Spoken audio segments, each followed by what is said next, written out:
Imaginez un héritier millionnaire, habitué au pouvoir et au contrôle, qui trouve dans le nouvel agent de sécurité de sa copropriété quelque chose auquel il ne s'attendait pas. Un défi. Elena Costa n'est pas qu'une employée.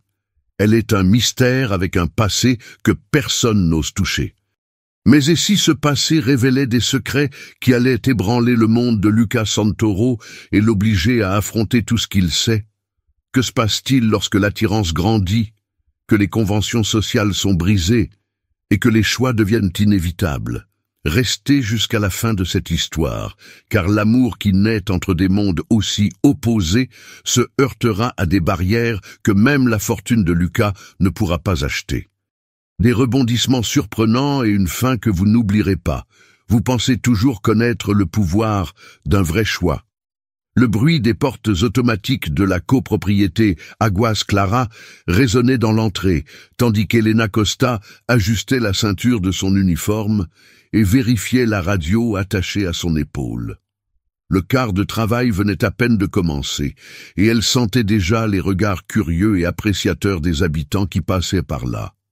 L'un d'eux, en baissant la vitre, l'analysa rapidement avant de murmurer au conducteur « Un nouveau garde, ils doivent être désespérés ». Et la fenêtre s'est levée avant qu'Elena ait pu dire quoi que ce soit. Elle était déjà habituée au jugement silencieux. Je savais ce que signifiaient ces regards. Pour beaucoup de gens, sa présence là-bas semblait un contraste inconfortable, mais elle n'était pas là pour être acceptée. Il était là pour faire le travail qu'il s'était engagé à faire. « Prêt pour le premier tour ?» a demandé le chef de la sécurité, un homme de grande taille, à la posture rigide, en croisant les bras. « Toujours prêt, monsieur », répondit Elena, conservant sa posture professionnelle. Il l'étudia un moment, comme pour confirmer l'authenticité de sa réponse, avant de hocher la tête. « Il n'y a pas de place à l'erreur ici. Les résidents de cette copropriété aiment que tout soit parfait. Pas de questions, pas d'inattention. La discrétion est essentielle. » Il a fait une pause avant de terminer. « Et rappelez-vous, dans ce lieu, surveillance signifie invisibilité. » Elena hocha simplement la tête. C'était un discours que j'avais entendu ailleurs. Elle savait exactement ce que signifiait invisibilité. Faites votre travail et n'osez pas quitter votre siège. Plus tard, alors qu'il vérifiait l'immatriculation du véhicule au poste de garde, une luxueuse voiture noire s'est arrêtée devant le portail. Le chauffeur ne semblait pas pressé. Il baissa la vitre, révélant un homme vêtu d'un costume impeccable, les cheveux soigneusement coiffés et un téléphone collé à son oreille. Il raccrocha rapidement l'appel avant de regarder Elena avec une expression de surprise et une légère arrogance. « Documentez, s'il vous plaît », Elena a demandé d'une voix ferme. « Document ! Savez-vous qui je suis ?» demanda-t-il en haussant un sourcil.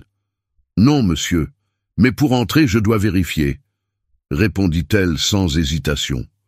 Pendant un moment, il sembla envisager de discuter. Puis, avec un soupir, il attrapa son portefeuille et lui tendit sa carte d'identité. « Luca Santoro, propriétaire d'un penthouse. Dois-je vraiment passer par là ?» a-t-il demandé avec un sourire mêlé de sarcasme et d'incrédulité. « Oui, monsieur Santoro, le protocole s'applique à tout le monde, » a répondu Elena, tout en vérifiant les informations dans le système. Après avoir confirmé les données, il a rendu le document et lui a fait signe d'entrée. « Bon retour, monsieur, » dit-elle sans détourner le regard. Luca la regarda encore un moment avant d'accélérer en marmonnant. « Elle est courageuse. Personne ne me parle comme ça. » Une fois à l'intérieur de la maison, Luca jeta sa veste sur le fauteuil et se versa un verre de whisky. Malgré tous mes efforts, je ne pouvais pas m'empêcher de penser aux gardes. Il y avait quelque chose de différent chez elle, quelque chose qui le dérangeait et l'intriguait à la fois. Pendant ce temps, à la porte, Elena vérifiait les rapports de quart de travail. Pour elle, cette interaction n'était rien d'autre qu'une partie du travail. Mais au fond, un sentiment lui disait que ce n'était que le début de quelque chose de plus grand. Les jours suivants furent marqués par des interactions de plus en plus fréquentes entre Luca et Elena. Il semblait toujours trouver une raison pour franchir la porte, même lorsque ce n'était pas nécessaire. Un soir, Lucas arriva d'un dîner d'affaires visiblement fatigué, mais s'arrêta pour observer Elena. Toujours aussi concentrée, dit-il avec un sourire qui essayait de paraître désinvolte. Elena leva les yeux de son cahier et le regarda pendant un moment. « Le travail demande de la concentration, monsieur Santoro, » répondit-elle en revenant à l'écriture. « Savez-vous comment vous détendre, ou est-ce toujours aussi grave ?» Il a provoqué. Elena se contenta de sourire sans se laisser emporter par la provocation. « La relaxation ne fait pas partie de la formation des gardes, » répondit-il d'un ton plein de professionnalisme. Lucas rit en secouant la tête. Il n'avait jamais rencontré quelqu'un d'aussi résistant à ses tentatives de briser la glace. Plus tard dans la semaine, un incident survenu dans la copropriété a donné à Elena l'occasion de montrer un côté plus humain. Lucas, en sortant précipitamment, a fini par claquer violemment la portière de la voiture, bloquant le mécanisme. Grommela-t-il en essayant de l'ouvrir sans succès. Elena, qui était de service, s'approcha calmement. « As-tu besoin d'aide » demanda-t-il en haussant un sourcil. « Non, merci. Je pense que je peux le résoudre moi-même. » répondit-il en essayant de paraître confiant. « Bien sûr, cela semble très bien se passer. » dit-elle avec une légère touche de sarcasme. Avant que Lucas ne puisse protester, Elena sortit un outil de sa ceinture et déverrouilla habilement la porte. « Impressionnant, » dit-il en la regardant avec admiration. « C'est juste un entraînement, » répondit Elena en ajustant l'outil à sa ceinture. « Certains d'entre nous apprennent par nécessité et non par luxe. » Sa réponse ne cessait de résonner dans l'esprit de Lucas. Pour la première fois, il se rendit compte qu'Elena était bien plus que ce que l'on voyait. Cette nuit-là, alors qu'il sirotait du vin dans son appartement, il ne pouvait s'empêcher de penser aux gardes. Cependant, le moment qui l'a le plus marqué a été une conversation à la fin d'un service. Il partait pour un rendez-vous et trouva Elena en train d'écrire quelque chose dans un cahier. Curieux, il demanda « Tu écris toujours. Qu'est-ce que tu écris autant ?»« Ce sont des rapports, » répondit-elle automatiquement. « Ils ne ressemblent pas à des rapports. Cela semble plus personnel. » Lucas a insisté. Elena hésita un instant avant de répondre. « Ce ne sont pas seulement des rapports. Parfois, j'écris sur les choses que je veux faire. Des rêves, peut-être, » dit-elle en essayant de minimiser ce qu'elle avait révélé. « Des rêves? Et quels sont-ils » a demandé Lucas, intrigué. « Peut-être qu'un jour je te le dirai, » répondit Elena en détournant le regard. Lucas sourit. Ce petit échange montrait clairement qu'il y avait beaucoup à découvrir sur elle, et il était plus que disposé à continuer d'essayer. Elena était en train de régler la radio dans le poste de garde lorsqu'elle a remarqué 2 résidents marchant près du portail. Ils parlaient doucement, mais leur voix résonnait dans le silence de la nuit. « As-tu remarqué que Lucas est toujours là quand elle est de service ?» murmura une femme en ajustant son foulard. « Bien sûr, je l'ai remarqué. Il est impossible de l'ignorer. Mais ça ne finira pas bien, tu sais, » répondit l'homme à côté de lui. Elena soupira discrètement, faisant semblant de ne pas entendre. J'étais déjà habitué à être observé, mais les chuchotements me dérangeaient plus que je n'aimais l'admettre. Elle savait que sa présence là-bas suffisait à provoquer un inconfort. Cependant, elle ne pouvait pas laisser cela l'affecter. Plus tard dans la nuit, Lucas est arrivé au condo après un événement. Elena, comme toujours, lui demanda ses papiers d'identité, mais il semblait plus sérieux que d'habitude. « Ne penses-tu pas avoir déjà prouvé ton point de vue ?» dit-il en remettant le document. « Le protocole est le protocole, monsieur Santoro, » répondit-elle calmement. Il soupira, mais au lieu de rentrer directement chez lui, il décida de s'arrêter et de lui parler. « J'ai entendu des choses, Elena. Les gens parlent de nous, » dit-il en croisant les bras. « Nous? Il n'y a pas de nous, monsieur. » Elena a répondu fermement. « Je ne suis qu'un gardien. Vous êtes l'un des résidents. Il n'y a aucune raison de commenter. »« Et si je voulais changer ça ?» a demandé Lucas, son ton désormais plus direct. Elena le regarda un instant avant de répondre. « Alors je dirais que ce n'est pas une bonne idée. Le lendemain matin, Lucas fut appelé dans le bureau de son père. Assis derrière une table en bois sombre, le patriarche de la famille Santoro le regardait d'un œil critique. « Lucas, les gens parlent » dit l'homme d'une voix lourde. « À propos de toi et du garde, ce n'est pas acceptable. » « Et pourquoi pas ?» Lucas a répondu en croisant les bras. « Parce que nous sommes les Santoro. Nous avons une image à entretenir. Ce type d'association ne correspond pas à notre nom. » Répondit catégoriquement le père. « Peut-être que je ne me soucie pas autant du nom que toi, » dit Lucas avant de quitter la pièce. Plus tard, Elena a reçu des nouvelles d'un autre employé selon lesquelles sa proximité avec Lucas lui causait des problèmes.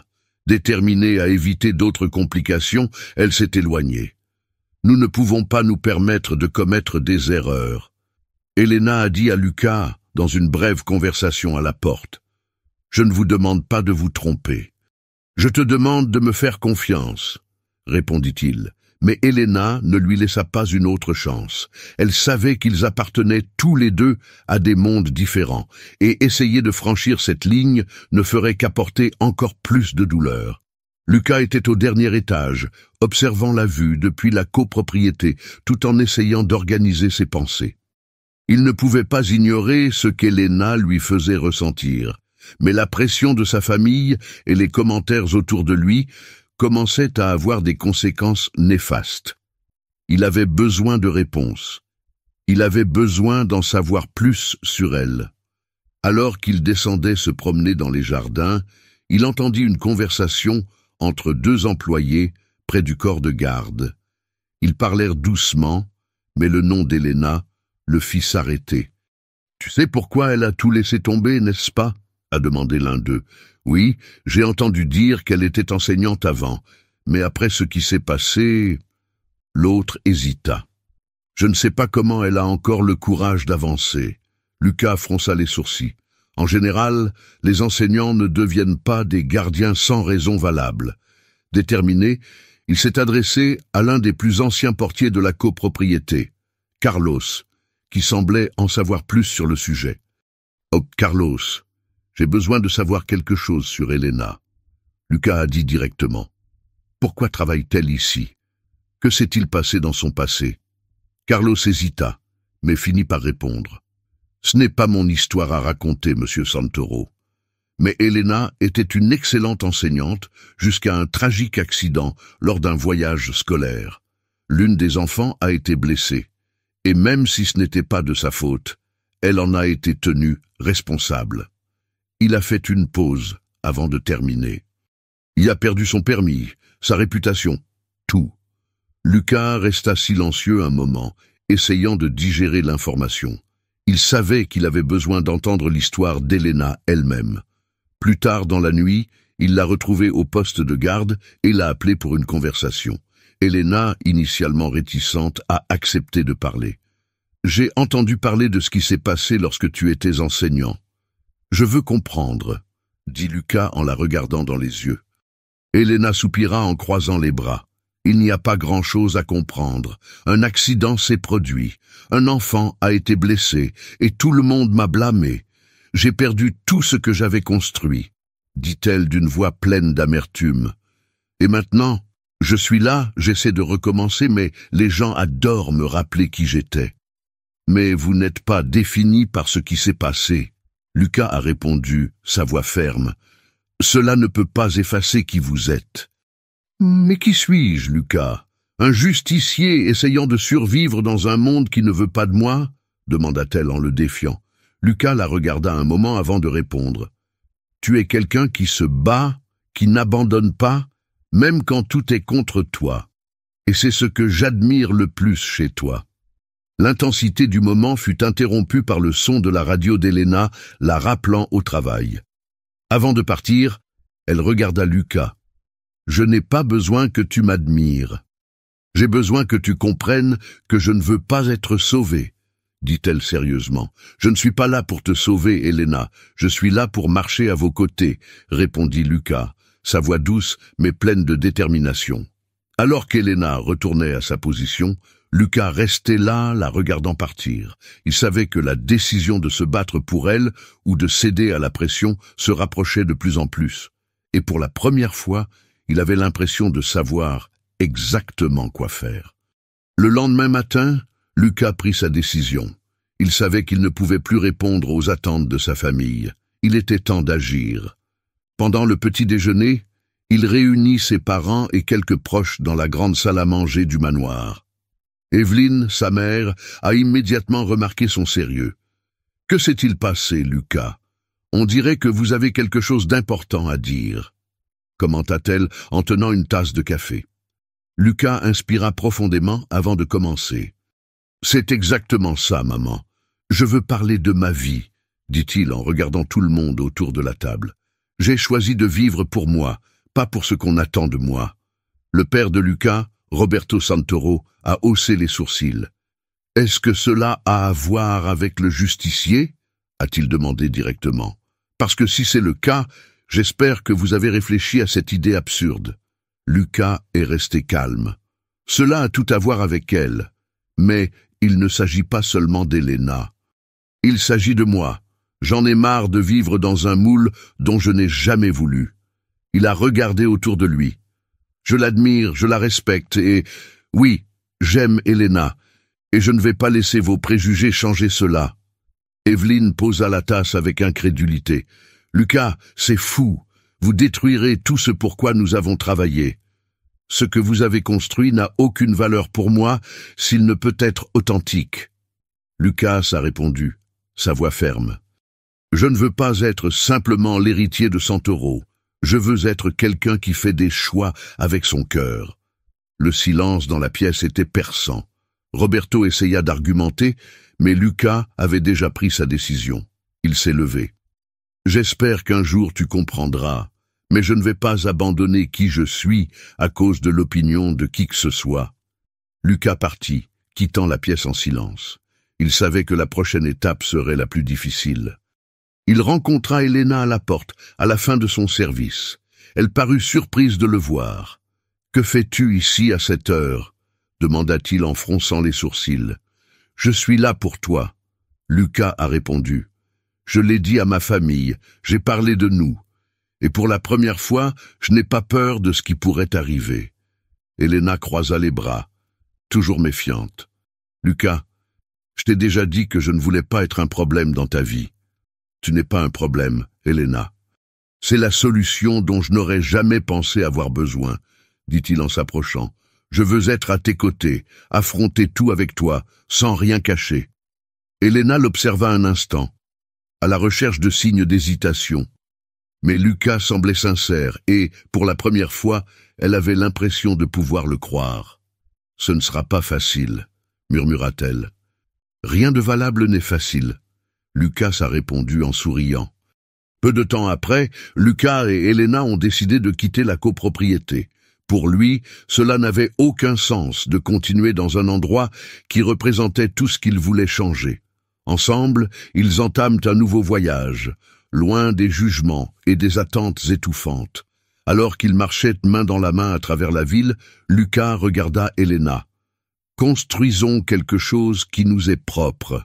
Un endroit où il n'y a pas de règles autres que celles que nous créons ensemble. » Elena sourit en lui serrant la main. « Allons-y. » Et cette fois, sans crainte. Tous deux partirent, déterminés à affronter le monde avec courage et vérité. Ce fut le début d'une histoire réécrite, où prévalait avant tout l'amour et le respect.